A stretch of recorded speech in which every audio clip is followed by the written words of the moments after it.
Muy amable. Bueno, buenas tardes. Como ya mencionaron, mi nombre es Hugo Fernando Pérez, gerente de Relaciones para Norteamérica en NERC. Antes de comenzar, quisiera agradecer al Consejo Nacional de Operación, al Comité Asesor de Comercialización y a XM por la invitación a este importante evento. Les cuento que aunque soy colombiano, hace más de 20 años que no presento en Colombia. Entonces, para mí eso significa mucho desde un punto de vista no solamente profesional, sino también personal. Y estoy muy contento de estar aquí con ustedes. Me da en realidad alegría estar aquí en Cartagena. Entonces, muchas gracias por la invitación.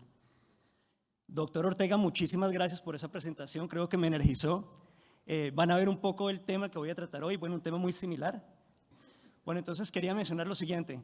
Van a ver un poco el tema, estamos hablando sobre un tema similar, ¿cierto? El doctor Ortega y yo, sobre los retos que tenemos en Norteamérica en el área de confiabilidad, no solamente como regulador, sino también como industria. Les prometo que no nos conocíamos, no nos pusimos de acuerdo, pero para mí es una historia muy buena, porque voy a volver a NERC y les voy a comentar que lo que hemos tratado de hacer como colaboración y coordinación a nivel de industria está funcionando.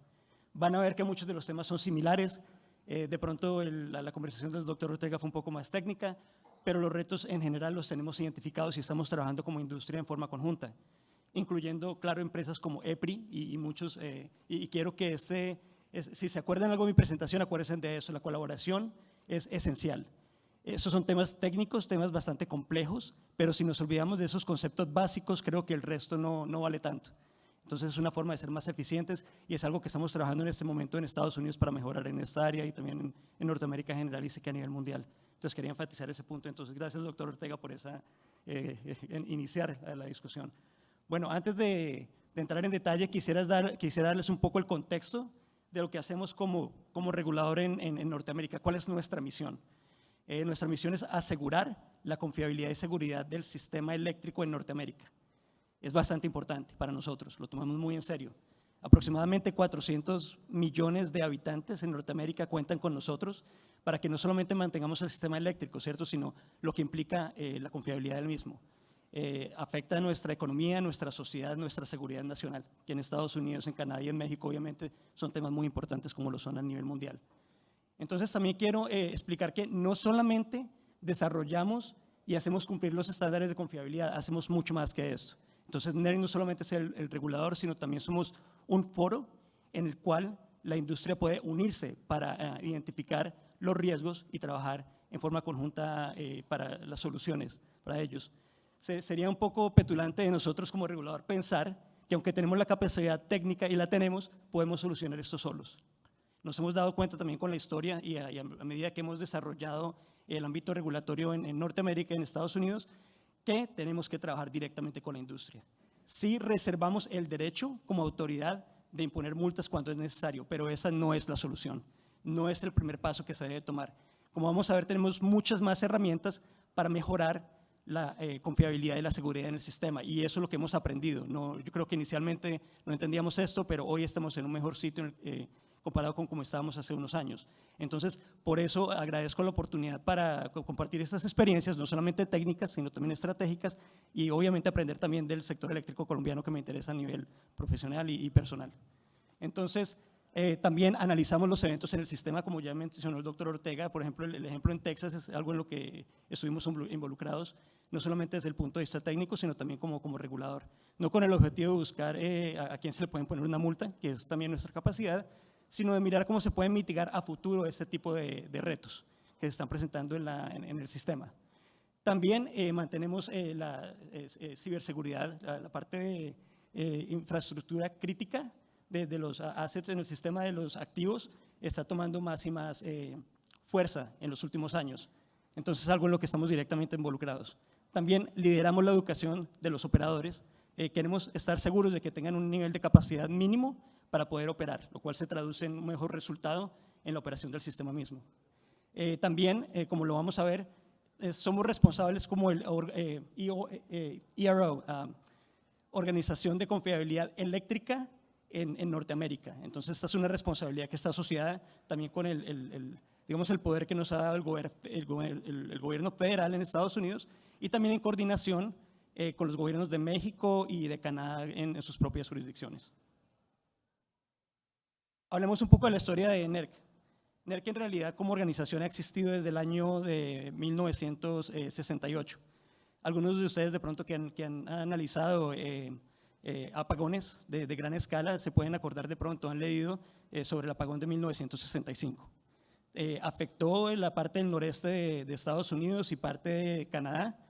En aquellos momentos de pronto era un poco más, no quiero utilizar la palabra precaria, ¿cierto? Pero de pronto no estamos en el punto en el que estamos hoy. Muchos conceptos que hoy ya conocemos como UFLS, Under Frequency Load Shedding, ¿cierto? Algunos de las herramientas que tenemos para mantener el sistema. Los sistemas de arranque negro, muchos de estos conceptos se iniciaron después de ese apagón. Entonces, en el año de 1968 se designó a NERC, en ese momento se llamaba National Electric Reliability Council, un consejo, se estableció con la industria para diseñar guías que la misma industria iba a seguir de carácter voluntario para mejorar el sistema. Entonces, aquí podemos ver también de pronto un apagón en el año 96, otra serie de eventos y hay más, pero quiero también anotar que en el año 2002 las políticas de planeación y los estándares que se habían diseñado en esos años inicialmente se volvieron de carácter obligatorio en Canadá, en Ontario, antes de que fueran obligatorios en Estados Unidos. Ya en el 2003, sé que muchos de ustedes y de pronto saben hasta más detalles de lo que podría saber yo dependiendo de a qué punto lo hayan analizado. En el año 2003 se presentó un apagón el 14 de agosto y a gran escala, ¿cierto? La misma zona, similar a la zona en el noreste de Estados Unidos y Canadá. Entonces, como resultado de esto, el gobierno federal determinó que había necesidad no solamente de tener un ente como el que ya existía, como NERC, ¿cierto? De que era de carácter voluntario, pero también surgió la necesidad de diseñar algo de carácter obligatorio que pudiera ayudar en este tema. Entonces, ellos decidieron que iba a haber una entidad que se iba a encargar de este tema. En ese momento ya NERC, como estábamos formados y estamos muy bien posicionados para ser designados como ya en forma formal como el regulador. Entonces, el IPAC, que es uno de las, digamos, la ley federal, creó el ERO, el concepto de nuestra organización, y nosotros fuimos designados entre el 2006 y ya oficialmente en el 2007 como NERC, no ya como consejo, sino como corporación. Tenemos una forma única de regulación. Como ya comenté, hay 4 interconexiones en Norteamérica y estas se expanden todo Estados Unidos, los 48 estados continentales, más parte de pues, Canadá y una porción en Baja California Norte en México.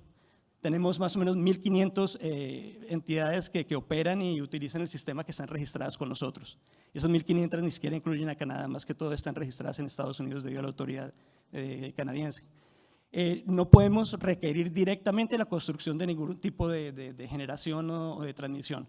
Somos una entidad independiente.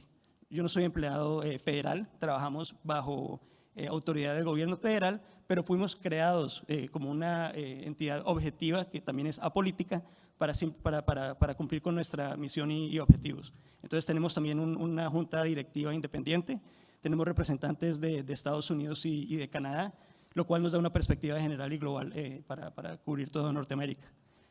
Entonces trabajamos no solamente, como vamos a ver, no solamente es NERC, sino hay 6 regiones diferentes, pues como pueden imaginarse, la geografía de Estados Unidos y el sistema eléctrico es un sistema bastante grande, también en Canadá y en México. Entonces, compartimos algunas de estas funciones por medio de delegación de funciones con esas 6 entes regionales.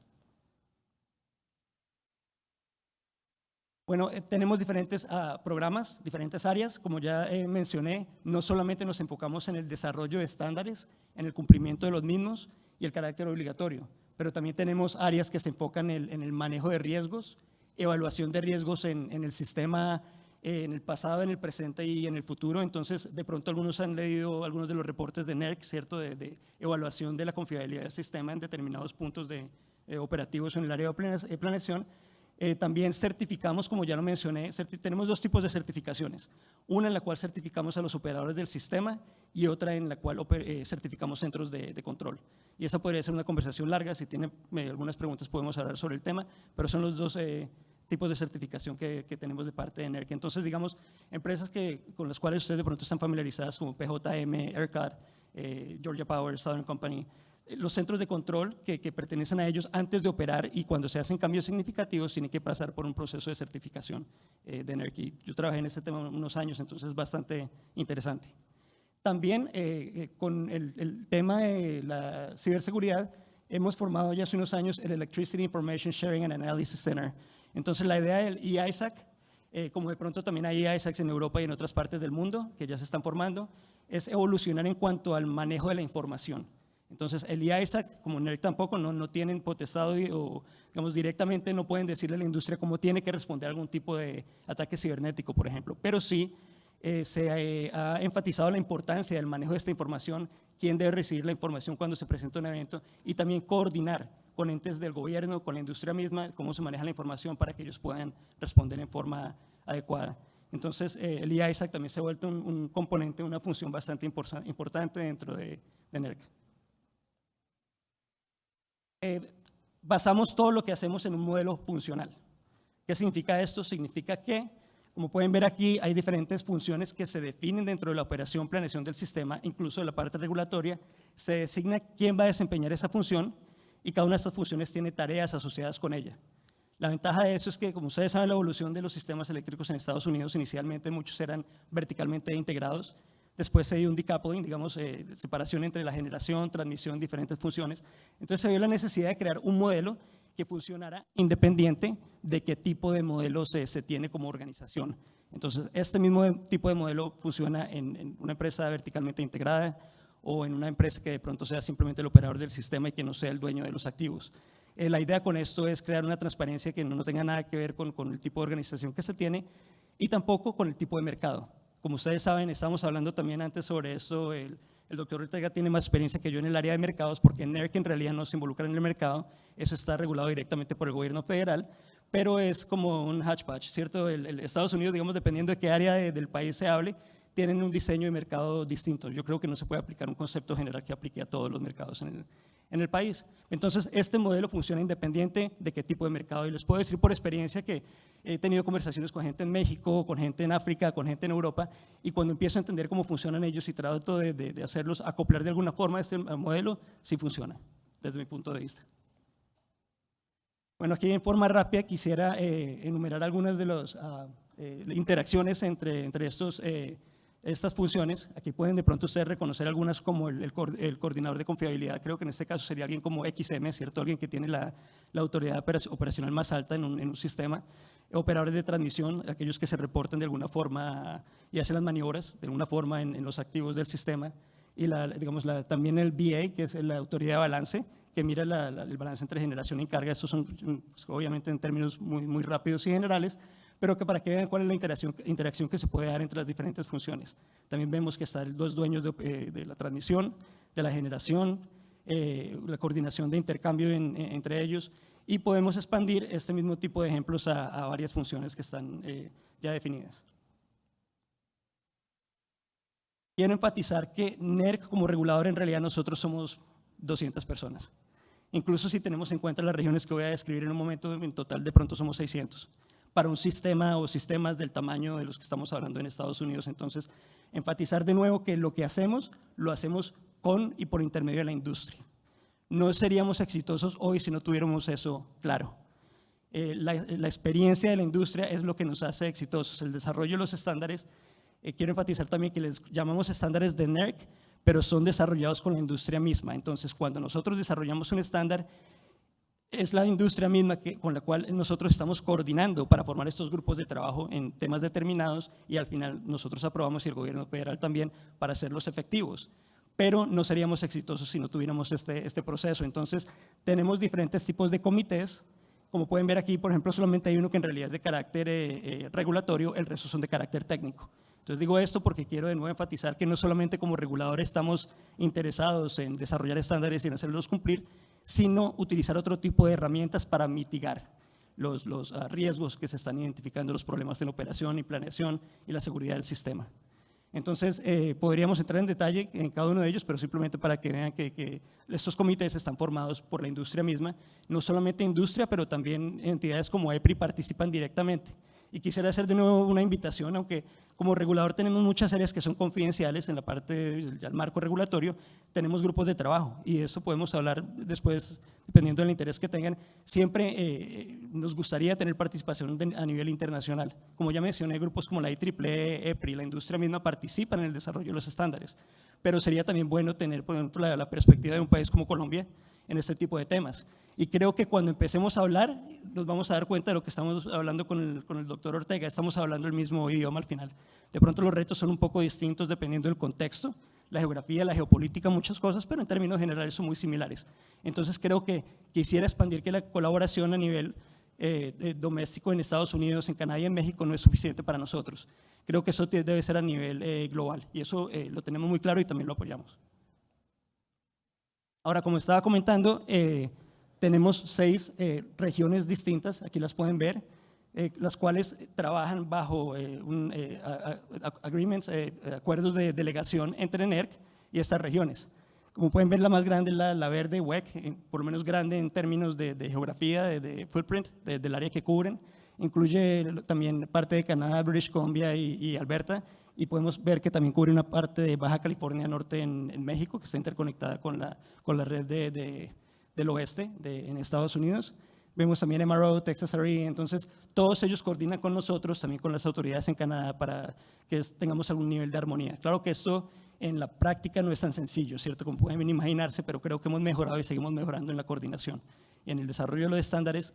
En cuanto a implementación en Canadá, cada una de las provincias tiene su propia autoridad, su propia potestad. Entonces, si queremos hablar de la relación entre Canadá y Estados Unidos, tendríamos que hablar provincia por provincia. Algunas han decidido directamente incorporar los estándares de NERC en su ámbito operativo y de planeación y ciberseguridad. Otras de pronto hacen más de su propio tipo de trabajo, pero creo que en términos generales estamos sincronizados en muchas formas con Canadá también en los temas regulatorios. Parte de mi trabajo como gerente de relaciones para Norteamérica es eso, actúo como una liaison, digamos como el puente entre la parte técnica y la parte de relaciones entre Canadá, Estados Unidos y México. Entonces aquí vemos la lista de funciones, las cuales han sido delegadas a las regiones. Entonces NERC actúa, digamos, como la entidad que proporciona las guías y ya las regiones son las que la implementan. Si, por ejemplo, una empresa como Duke Energy va a ser auditada, generalmente no sería alguien de NERC. Digamos, nosotros sí observamos algunas de estas auditorías, pero en términos generales ellos son los que auditan, los que ya desempeñan las funciones. Nosotros estamos ya a un nivel más general y más global, trabajando con ellos en forma conjunta. Ahora, eso simplemente es para darles una idea. Como había mencionado antes, más o menos 1.500 entidades están registradas con nosotros por intermedio de cada una de estas regiones. Entonces, vemos diferentes funciones, GOP, digamos, el operador de generación, los dueños de los activos, el operador de confiabilidad. Vemos que en Norteamérica tenemos 21 centros de control a nivel, digamos, de operador de confiabilidad, como un PJM, como un MISO, como ERCAT. De pronto también equivalentes, digamos, a un XM en Colombia. Tenemos más de 100 o 100 y pico que serían como centros de control de transmisión y creo que 100 y pico también en el área de balance. Pero en términos generales son 1.500 que están registrados con nosotros. Entonces es también una tarea ardua llevar no solamente cuentas de quién está registrado bajo qué función, pero aquellos también que se deben registrar y trabajar con ellos para que se registren de forma adecuada. Si tuviéramos tiempo entraríamos un poco más en detalle en cada uno de los estándares, pero esto se asocia también con la aplicabilidad de los estándares. Entonces, asumo que algunos de ustedes han tenido oportunidad de ver los estándares antes. Si empiezan en la primera sección va a haber aplicabilidad y va a mencionar algunas de estas funciones que ya estamos enumerando acá. También como ERO, como NERC, como ya lo mencioné, parte de nuestro objetivo es identificar los riesgos a la confiabilidad. Entonces aquí podemos ver directamente, ya para entrar un poco en el tema, del change in resource mix, ¿cierto? La matriz energética está cambiando, también vemos vulnerabilidades en el área de ciberseguridad y lo que estaba mencionando el doctor Ortega anteriormente, resource adequacy and performance, ¿cierto? El desempeño de esa matriz energética y cómo está cambiando el contexto. Ahora, hoy quiero hablar rápidamente de 3 áreas diferentes en las cuales nos estamos enfocando, ya la transición energética, como lo mencioné, la parte de ciberseguridad y agility, digamos, como regulador tenemos que adaptarnos, tenemos que ser más ágiles, ¿cierto? Creo que esto parte de la historia lo ha demostrado también en áreas como las telecomunicaciones. A veces la regulación siempre está como jugando catch up, ¿cierto? Está tratando de mirar cómo está a la par con la tecnología. Es un reto que yo creo que si hablamos de las telecomunicaciones ya muchos años, solamente en el ámbito técnico y nosotros también estamos tratando de hacer lo mismo. Pero entonces tenemos ese reto, ¿cierto? Ser más ágiles como regulador, mirar cómo nos podemos adaptar para que no haya un retraso largo entre la tecnología y la implementación de la regulación, que nosotros tampoco queremos ser una barrera para la implementación de tecnología. Entonces esos son los 3 ámbitos que quiero tocar rápidamente hoy.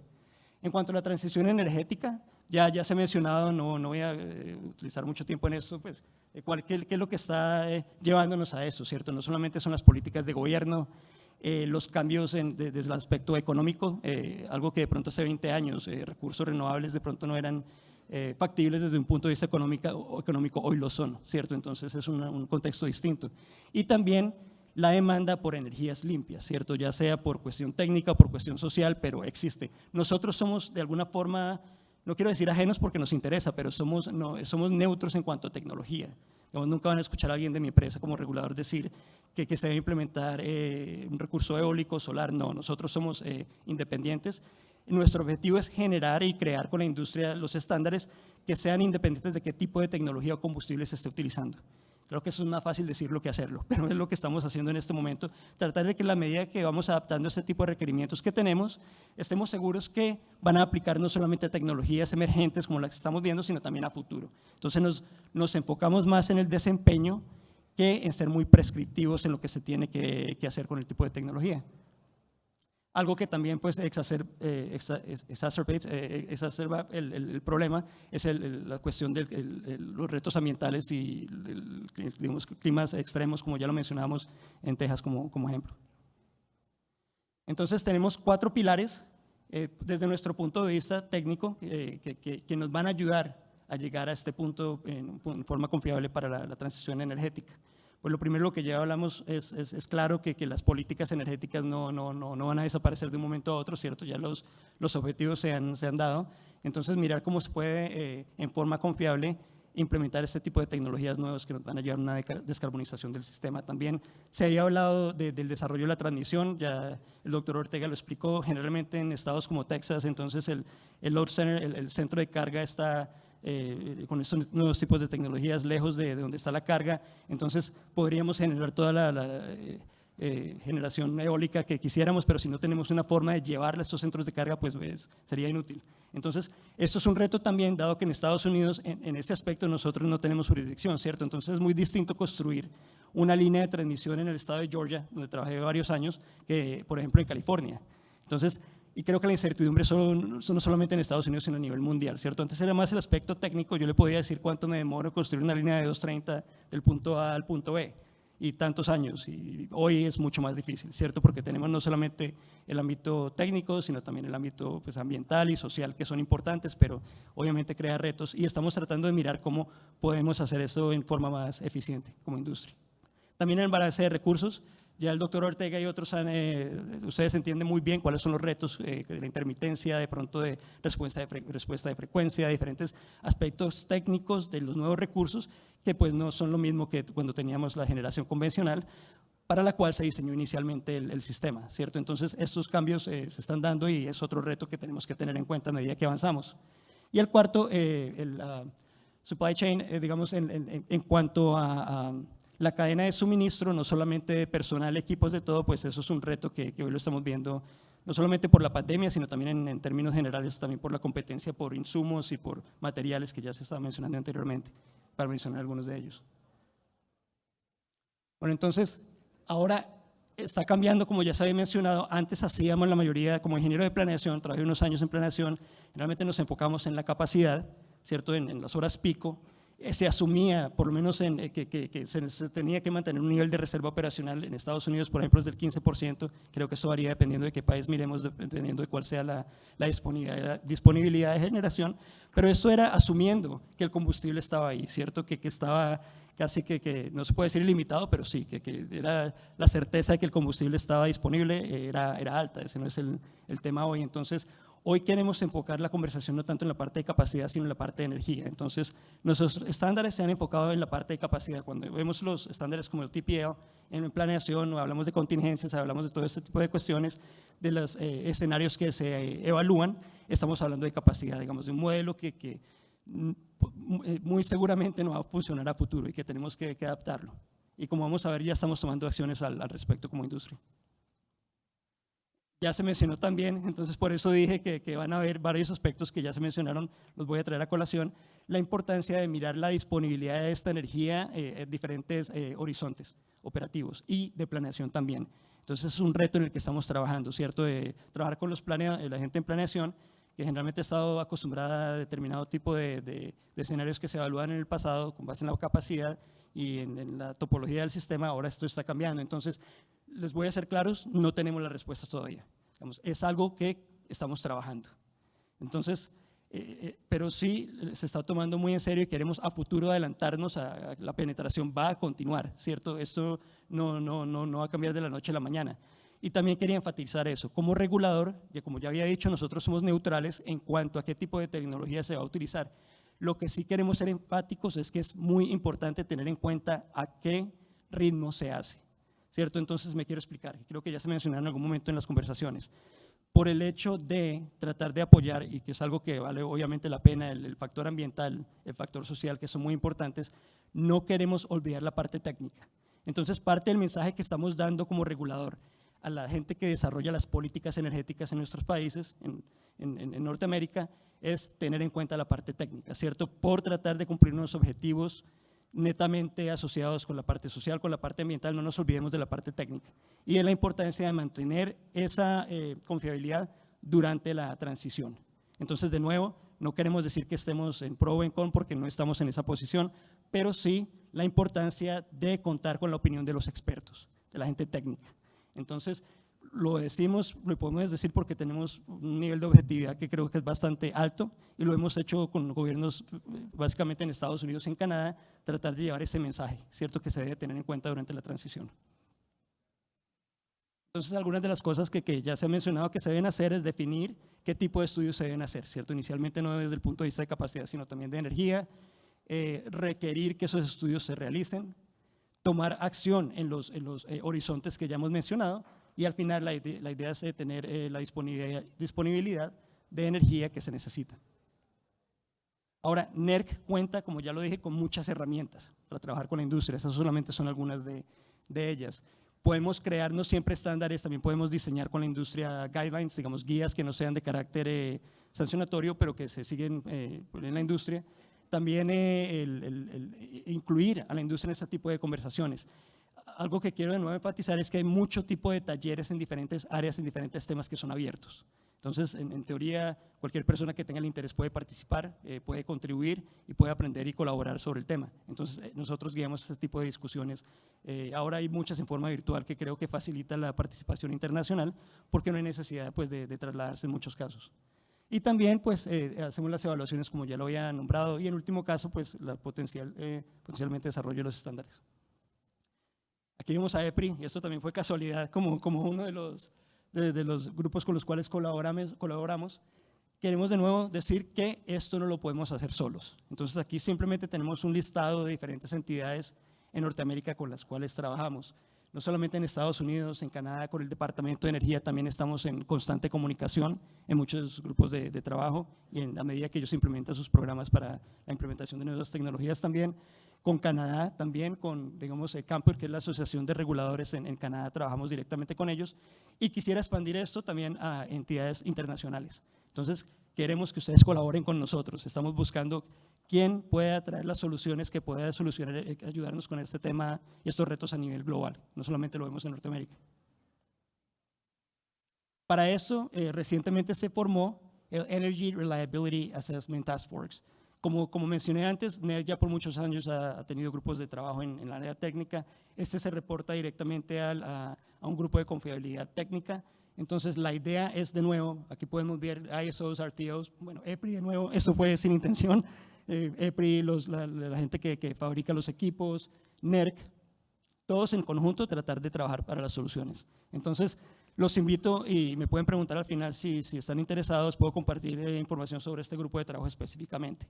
Y están invitados a participar. Incluso ya revisé qué tanto pueden participar y si coordinan conmigo, podemos incluirlo por lo menos para que inicialmente observen las actividades y los temas que se están discutiendo. Creo que sería de gran valor no solamente para ustedes, sino también para nosotros, escuchar la perspectiva de otras regiones, de otros países. Entonces, esto fue el resultado. En el 2020, NERC envió una carta a la Junta Directiva indicando que estamos preocupados, ¿cierto?, por los cambios que se están dando y por los riesgos potenciales que se pueden presentar en el sistema durante la transición energética si no se maneja en una forma adecuada. Entonces, esto como que aceleró un poco la creación de este grupo que ya está trabajando en el tema Y también se hizo una encuesta en la industria para ver en dónde está la industria en Estados Unidos en esta área. Bueno, lo que nos dimos cuenta es que incluso las definiciones de energía, todos todavía tenemos la mentalidad de que todo se basa en la capacidad. Los estudios que hemos hecho se basan en este tema. Como vemos en la presentación anterior, pues sí hay avances en las herramientas que se pueden utilizar, pero todavía hay mucho trabajo por hacer.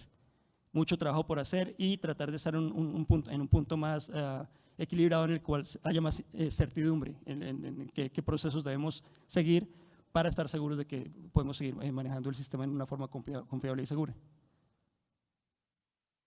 Entonces, esto de nuevo, bueno, las acciones que se han tomado, se hizo un taller también con la misma industria para recopilar la información, mirar cuáles son los retos que tiene. Y en este momento, como ya lo mencioné, no solamente estamos hablando desde el punto de vista técnico, pero sí se está viendo la necesidad de desarrollar algunos estándares que específicamente se enfoquen en la parte de energía más que en la parte de capacidad. Entonces, ahorita hay dos proyectos, uno enfocado en la parte de operación y otro enfocado en la parte de planeación para el desarrollo potencial de estándares o modificaciones a los estándares existentes para que incorporen este nuevo tipo de contexto. Este es el segundo tema que queríamos hablar también en forma rápida y que está asociado con la transición energética, la integración de la ciberseguridad y la seguridad física a todos los procesos que tenemos en existencia. Entonces, bueno, quería mencionar aquí rápido que como ya sabemos, la mayoría de diseños de ciberseguridad y seguridad física que hemos implementado en los últimos años ha sido como más a posteriori, ¿cierto? Después de que ya existían los sistemas, hemos hecho como un patch, ¿cierto? Para tratar de mejorar los sistemas desde un punto de vista de ciberseguridad, pero la idea no es esa, la idea es tratar de incorporar ese tipo de conceptos desde el punto de diseño y de planeación de los sistemas que estamos incorporando. Eso simplemente es algunos de los ejemplos de los riesgos que estamos viendo. Supply chain ya lo había mencionado, entonces no voy a ahondar mucho porque creo que no me está quedando mucho tiempo, pero eso es algo con lo que ustedes ya están familiarizados. Obviamente Estados Unidos, como muchos países, Canadá y en Norteamérica somos objetivos, ¿cierto? Potencialmente en el área de ciberseguridad, ya sea de individuos o también de otras naciones que están interesadas en afectar nuestra seguridad nacional. Entonces esto es de gran importancia, no solamente para nosotros como regulador, sino para el gobierno de Estados Unidos en general. También vemos una convergencia entre la tecnología de la información y la tecnología operacional. Cuando trabajé en un centro de control me acuerdo que por lo menos la gente de IT y OT rara vez se hablaban, ¿cierto? Cada uno hacía su trabajo y ahí acaba la conversación. Creo que hoy en día se ve una necesidad de que haya un poco más que no existan silos entre ellos, ¿cierto? Que haya más comunicación para poder entender cuáles son los retos de cada uno y trabajar en forma conjunta. También sabemos que en la medida en la que seguimos incorporando nuevos tipos de tecnologías, entonces hablamos antes de DER, ¿cierto? Distributed Energy Resources, significa que ya nuestros recursos no van a estar concentrados en un área geográfica o física. Entonces esto crea nuevos retos, ¿cierto? Van a haber nuevos sistemas de comunicaciones, van a haber nuevos puntos, pero eso ¿qué significa también? Tiene muchas ventajas, avanzamos en el área de comunicaciones, avanzamos en el área tecnológica como industria, pero crea potenciales áreas para nuevos vectores de ataque desde un punto de vista de ciberseguridad. Entonces por eso volvemos al concepto en el cual se debe tener en cuenta esto desde el principio, desde antes de implementar este tipo de tecnología, no tratar de atacar el problema después de que ya se haya instalado. Entonces, temas como cloud computing, virtualización, es algo en lo que estamos trabajando ahora. Les puedo comentar que en Estados Unidos, bueno, muchas industrias de pronto sí están utilizando este tipo de tecnología. Obviamente la industria eléctrica se mueve un poco más lento que el resto, son más cautelosos por muchas razones. En este caso estamos discutiendo pues qué pasa si en realidad ellos empiezan a utilizar cloud computing y virtualización más. Entonces, la razón por la que la traigo a colación es que no hay una respuesta todavía si vamos a desarrollar algún tipo de estándar, pero ya estamos teniendo en cuenta que esto es muy posible y en un futuro no muy lejano. Entonces también lo que estaba diciendo anteriormente, como regulador no queremos, no queremos inhabilitar el desarrollo de la tecnología, ¿cierto? Eso es parte del reto, no queremos crear una regulación que de alguna forma inhiba la creación de nuevas soluciones. Entonces es parte del reto que tenemos como regulador trabajando con la industria también. Esto ya se ha mencionado antes, de pronto algunas de las características técnicas del Inverter-Based Resources, hablamos de recursos basados en tecnología de estado sólido, entonces Llevamos ya varios años, no sé si hayan leído algunos reportes de los eventos que tuvimos en California, es uno de los mayores ejemplos. Sobre todo creo que volvemos al mismo tema, era más cuestión de comunicación entre la gente que estaba instalando el tipo de tecnología y la gente que está en el área de operaciones y planeación, ¿cierto? Como hablarnos más con ellos, como para entender qué tipo de tecnología están implementando y cómo se comporta. Entonces, en este momento hay también grupos de trabajo en NERC, Spider Working Group es uno que me viene a la mente, bueno, es un acrónimo, pero después podemos hablar del tema también, el cual ya lleva unos años trabajando en mirar cómo incorporamos este nuevo tipo de tecnologías en un sistema que estuvo inicialmente diseñado para tecnologías convencionales. También tenemos, y ya se trajo a colación también, no tenemos suficiente personal calificado en el área de ciberseguridad. En Estados Unidos en este momento tenemos más vacantes que personas capacitadas para tomar este tipo de trabajos, entonces esto también es un riesgo, es un reto. Están existiendo ahora, la parte académica está tratando de enfocarse en crear programas nuevos en los cuales puedan ofrecerse este tipo de formación. Bueno, como ejemplo mencionaron inicialmente, después de 20 años volví a la universidad, ahora estoy en Georgia Tech en forma virtual, porque ya también quería comentarles, en forma virtual se puede hacer una maestría en ciberseguridad en Georgia Tech, y creo que es una forma, por lo menos para mí personalmente, de enterarme más sobre el tema. No necesariamente la gente que va a trabajar en ciberseguridad tiene que venir de IT o de ciberseguridad como tal. Podemos también tener gente que trabaja en operaciones o en ingeniería que puede hacer como ese cambio y no les va a ayudar solamente a ellos, sino también a la industria en general para tratar de suplir esta demanda gigantesca que tenemos en este momento de personal que entienda el tema.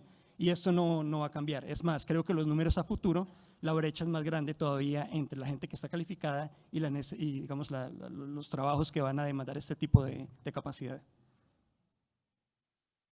Las interdependencias, no solamente con el gas, sé que ya se ha mencionado anteriormente, pero con otro tipo de industrias. Actualmente, NERC tiene un grupo de trabajo entre el sector eléctrico y gas que está analizando ese tipo de interdependencias. Esto se ha hecho por muchos años. Por ejemplo, cuando trabajé en planeación hace ya más o menos 10 años, nosotros mirábamos en algunas condiciones específicas, por ejemplo en arranque negro, cómo podía afectar, ¿cierto?, perder el supply del gas a las plantas que estaban capacitadas como arranque negro y cómo nos afectaba en ese tipo de condiciones, pero ahorita está haciendo algo como más global, ¿cierto? Entender mejor cuál es la interacción entre ellos. Incluso el Departamento de Energía y nosotros estamos colaborando, tienen un programa en el cual están tratando de hacer como un diseño en el cual a futuro potencialmente el análisis de N-1, como se mencionaba anteriormente, incluya no solamente la pérdida de elementos eléctricos, sino también de pronto de otros sistemas que potencialmente puedan afectar al sector eléctrico. Entonces podemos ver que en unos años es muy probable que se hagan estudios no solamente de la parte eléctrica, sino quizás de perder una línea de gas o de perder varias, o el análisis de contingencia al cual estamos acostumbrados, se expanda un poco más allá del sector eléctrico y vaya también en un análisis asociado con estas interdependencias.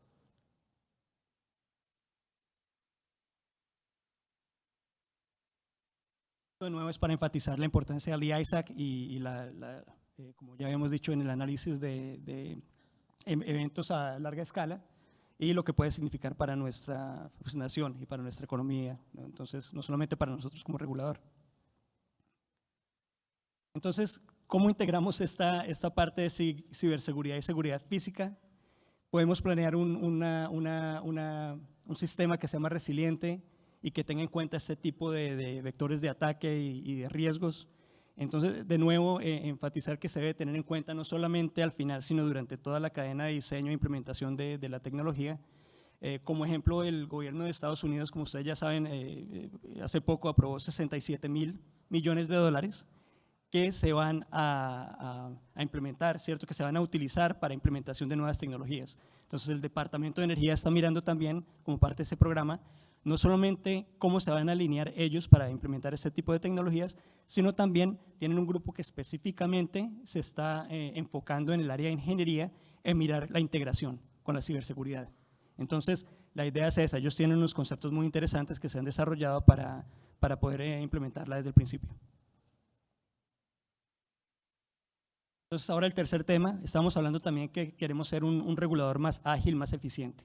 Quiero tomar un poco pues, un ejemplo en la parte de desarrollo de estándares. Como ya decimos, a veces el reto con los estándares es que pueden volverse obsoletos. ¿cierto? Si hacemos algo muy prescriptivo y cambia la tecnología, entonces puede ser que el requerimiento sea obsoleto y ese no es nuestro objetivo. Entonces, ¿cuál es el caso que se ve para el cambio en estos estándares? Como ya mencioné, los primeros estándares se aprobaron en el año 2007, la versión 0, se aprobó en ese año. Se han modificado en forma continua, hemos adquirido una cantidad muy grande de experiencia en el área de desarrollo de estándares, pues seguimos también un modelo aprobado por ANSI, pero entonces nos estamos dando cuenta que estamos llegando a un punto en el cual es necesario hacer algunos cambios para volvernos más eficientes. Esto describe en forma general el proceso actual, pero nos estamos dando cuenta que hay necesidad de cambio para ser más ágiles y más eficientes, incluso pues directamente asociado con la transformación del sistema que estamos viendo, la transformación energética. Hemos tenido éxitos, pero también hemos tenido algunos casos en el cual el desarrollo ha sido un poco más lento de lo que queríamos. Entonces, algunas de las cosas esenciales que queremos mantener, ahorita se está evaluando esto, tiene que seguir siendo un proceso en el cual se involucre la industria, eso no lo queremos cambiar. También hay un proceso de votación que no se quiere cambiar porque está asociado con la forma como la democratización de alguna vez del desarrollo de los estándares, que no seamos solamente nosotros los que estamos guiando el proceso. Y también queremos seguir trabajando con los expertos de la industria. Eso no va a cambiar a futuro.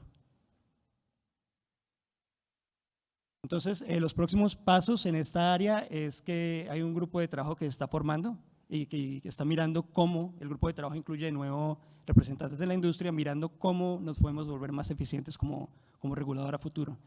Les comento que llevo con NERC 9 años, como ya dijimos, pues NERC está desde 2007 ya oficialmente como regulador, y a manera personal hago el comentario que he visto una evolución, una mejora, ¿cierto? En los sistemas, en los procesos, en lo que estamos haciendo. Creo que todavía estamos muy lejos de donde queremos estar como regulador, pero en realidad me siento muy orgulloso del trabajo que se ha hecho hasta ahora. Entonces, mucho trabajo a futuro, pero en este momento creo que estamos en un buen punto para seguir de alguna forma, potencialmente incluso expandiendo nuestra responsabilidad. También estamos mirando eso con la implementación de nuevos sistemas. Entonces, con esto concluyo la presentación. Sé que fue un poco rápida, podemos hablar en mucho más detalle de cualquiera de estos temas. Pude haber tomado 2 o 3 de cada una de estas diapositivas y podríamos hablar por horas, pero ojalá les haya dado, aunque sea una idea general de lo que estamos haciendo en Norteamérica, cuáles son nuestros retos y qué estamos haciendo nosotros también como regulador para mitigar estos retos y riesgos que se están identificando. Muchas gracias de nuevo, muy amables por su atención.